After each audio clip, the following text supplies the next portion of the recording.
Omar Youssef Souleymane, dans votre récit Être français, vous racontez votre parcours. Vous êtes arrivé, pour celles et ceux qui ne vous connaissent pas encore, en France en 2012. C'était en tant que réfugié. Vous êtes devenu citoyen français l'année dernière. Qu'avez-vous ressenti à ce moment-là ? C'était bouleversant. Il y avait beaucoup d'émotions, beaucoup de sentiments. Surtout, vous voyez, nous, en Syrie, je dis toujours qu'on est nés comme des exilés, d'une manière ou d'une autre. On n'avait pas ce qu'on appelle la citoyenneté, on n'avait pas ce sentiment d'avoir des droits.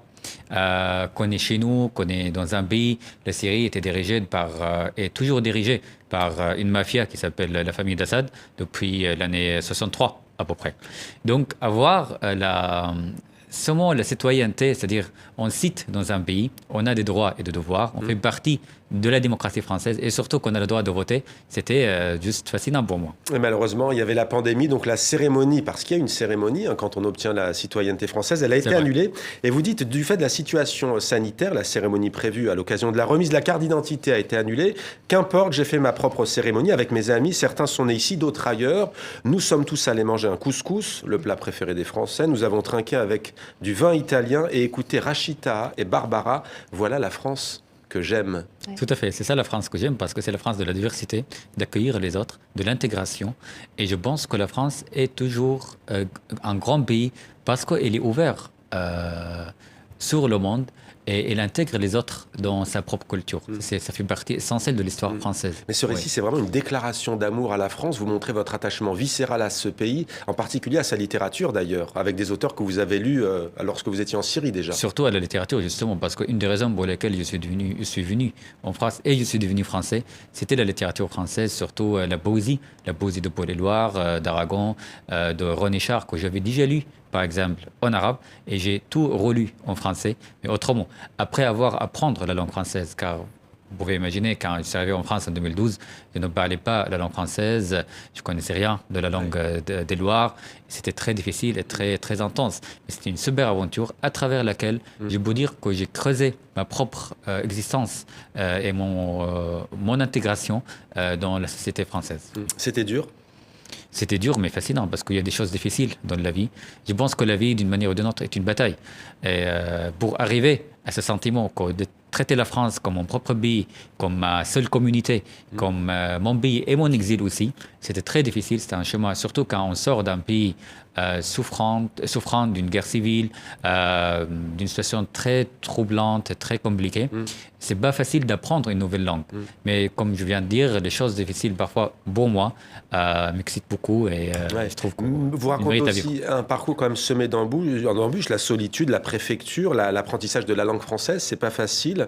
Par contre, il y a les cafés parisiens, ça c'est vrai que vous aimez plus. Tour de France des librairies, vraiment, vous avez parcouru les librairies de ville en ville ? Oui, grave. Grave. C'est trop parisien ça. Non, mais parce qu'en fait, il y a justement la complexité de la préfecture et des papiers administratifs, que je souffre toujours d'ailleurs, comme tous les Françaises et les Français, parce que ce n'est pas la langue française, c'est un bout chinois quand même. Oui. Ouais. Et donc, l'administration, c'est très difficile, mais aussi, il y a l'autre chose de la France, les points positifs, disons, qui rattrapent ce manque. C'est la douceur française, c'est le mode de vie, le côté existentialiste en France, qu'on vit beaucoup le moment, qu'on adore passer des vacances. Et dès qu'on rentre des vacances, on pense la seule chose qu'on pense, c'est les prochaines vacances, par exemple. Oui.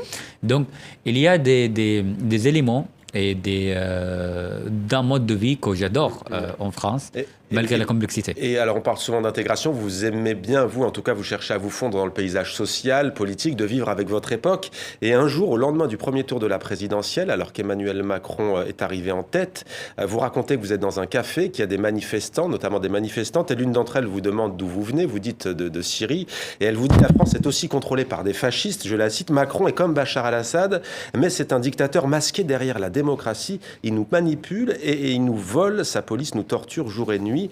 Et là, fermez les guillemets. Et je lui demande de répéter pour savoir si elle est vraiment sérieuse.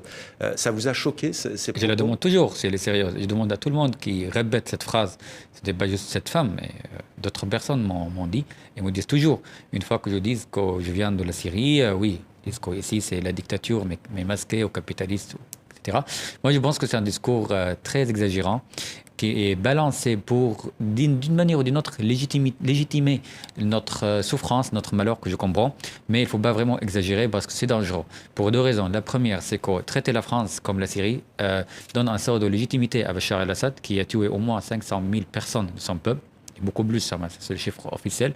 Et deuxième raison, c'est que ça prend un sort comme si on dit qu'il faut apprendre des armes en France pour lutter contre ce que l'on appelle la dictature, parce que la révolution pacifique ne fonctionne guère dans une dictature. C'est un discours vraiment dangereux. Qui peut inciter à l'insurrection. Je ne suis pas du tout d'accord, bien sûr. Alors, vous voyagez avec votre passeport français désormais, et un jour, vous le racontez dans le livre, vous arrivez à Beyrouth, et là, on vous demande, mais vous êtes né à Damas? Justement, c'est marrant, vous savez. C'est trop paradoxal, vraiment. Parce qu'en fait, après avoir passé 10 ans en France, sans pouvoir voyager, parce que je n'avais pas de passeport, j'avais un titre de voyage comme un réfugié ici, qui pouvait juste se circuler en Europe. J'obtiens un passeport français, et le premier pays où je voyage, c'était le Liban, ce que je raconte dans le livre. C'est-à-dire, je rentre au Proche-Orient. À l'aéroport de Rafik Hariri, à Beyrouth, il voit le lieu de ma naissance sur mon passeport. C'est écrit la ville, une ville en Syrie. Ils disent, vous êtes syrien? Je dis, non, je suis français. Si, vous êtes syrien, vous êtes né en Syrie. Oui. Ok, bien sûr, je viens comme français. Alors, le douanier, il demande un papier qui preuve que je suis syrien. Et il m'interdit d'entrer au Liban sans avoir ce papier. Ouais, c'est-à-dire, après avoir un échange, de négociations, je lui dis que oui, on va régler ça correctement à l'ambassade française. Et là, il avait un petit peu, il était méfiant, il m'a dit, ok, je vous laisse passer. Vous savez ce qui est paradoxal là-dedans? C'est d'un côté, j'étais tellement fier d'être français, parce que le passeport français et la France m'a protégé d'être emmerdé à l'aéroport. Et d'un autre côté, c'était triste, parce que ce pays qui s'appelle la France me protège sur ma terre maternelle. Et dans ce contexte, on se demande qu'est-ce que c'est l'exil, qu'est-ce que c'est le pays.